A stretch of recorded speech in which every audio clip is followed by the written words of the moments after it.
D.S. Brown here. Welcome back to Critical Success, the book reviews. I'm getting into a swing again, people. It's been some time, but I'm trying to get back on point with creating these videos. I enjoy doing them. I enjoy interacting with you. If you enjoy the information that I provide, please rate, please subscribe. Please make the videos viral. Spread them far and wide. I love the discourse. So what's the book for today? Well, it's an all-time favorite of mine. About a decade ago, when I started to really begin engaging in independent critical thought, as I've said before, I'm a Roman Catholic by birth. I'm a man of faith. However, I'm also a rational being. I am one man of emotion because I must be, right? I'm a human being. I have to sometimes indulge my emotions, and sometimes they block my ability to think critically, but that's my focus. Being rational, trying to understand the situation, digging into the details, because the devil lives in the details, and we must have the facts in order to effectively deal with that either real or metaphoric devil, so to speak. But back then, I picked up a book. Ayn Rand, Atlas Shrugged.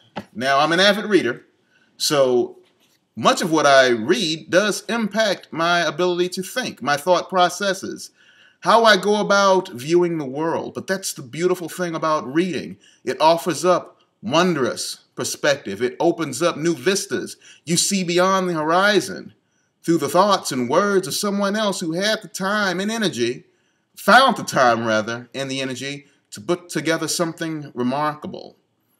It's a testament to human ability to be able to craft entire worlds on the printed page and stoke the imagination. So back then, as I started to try and figure out how I wanted to be, trying to realize who I am and trying to discover my passion, I was well on my way, but still had so very far to go, as I still believe I do, because I'm growing and evolving. I ran across Ann, and I went into a total Ayn Rand phase. Ayn Rand, however you want to call her, she's powerful. Atlas Shrugged is a tremendous book, huge in scope, phenomenal in its ability to create this world, this earth, that looks just like the one in which we live. However, it has undergone a great change. Let me read to you from the back. Atlas Shrugged, the astounding story of a man who said that he would stop the motor of the world, and did. Tremendous in scope, breathtaking in its suspense, Atlas Shrugged is unlike any other book you have ever read. It is a mystery story, not about the murder of a man's body, but about the murder and rebirth of man's spirit. With this acclaimed work and its immortal query, who is John Galt, Ayn Rand found the perfect artistic form to express her vision of existence. And you know, that's what's really important. So, I would ask each of you out there to pick this book up. You may be surprised, you may be elated, your eyes may be opened. You may be shocked by how many pages is in the book, but read it from front to back. Engage in it. Hear the words in your head. Inform the world of Ayn Rand. Then step into it. Now, back when I first read it, it was part of me becoming. And what I became, so to speak, was a compassionless conservative. I looked more and more at liberals and Democrats with distaste. I most certainly did. I started to take up the cause of the Republican. I became very much a fiscal-minded conservative, except for where I was pouring money into stock investments and things of that nature, but I became more business-minded. I wanted to be a success. I bought into the philosophy of Ayn Rand, not being careful to consider the environment in which that philosophy was given birth. She was a phenomenal intellect. But if you read it and compare it to the real world, upon critical cognition and understanding, you will come to know that the world she talks about, the world she describes, was somewhat jaded by her own experiences. She doesn't believe in being altruistic. She doesn't believe in helping your fellow human being. She believes that everyone should pull themselves up by their bootstraps. But as you've heard me say before, often enough, too many of us don't know what a bootstrap is. Now, we should all aspire to be, as she describes, able to lift ourselves up.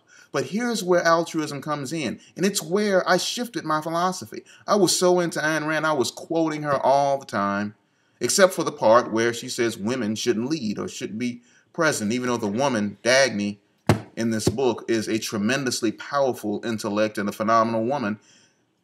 She didn't believe women were fit to be president. They were not fit to rule. It didn't fit who women were meant to be. That was her particular philosophy.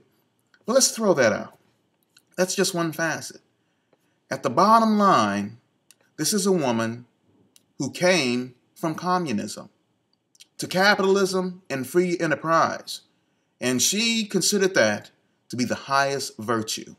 That a man who denies those around him, he sees open hands, humbled people, asking for just a bit, deny them.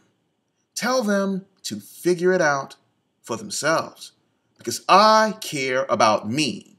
I am true to me. I will achieve success by my means alone. I don't want you. I don't need you.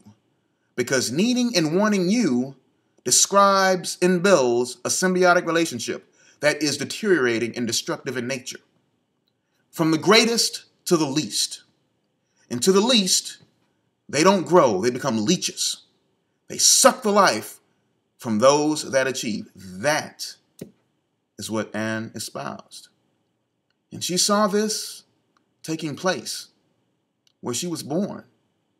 And she hated it with justification.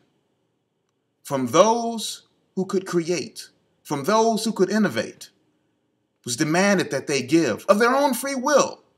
If you didn't, you'd be forced to do so.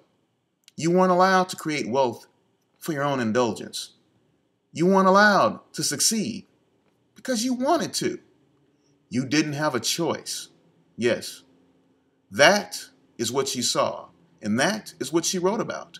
But that is not the world we live in. My philosophy changed. I still love Ayn Rand. I love the book.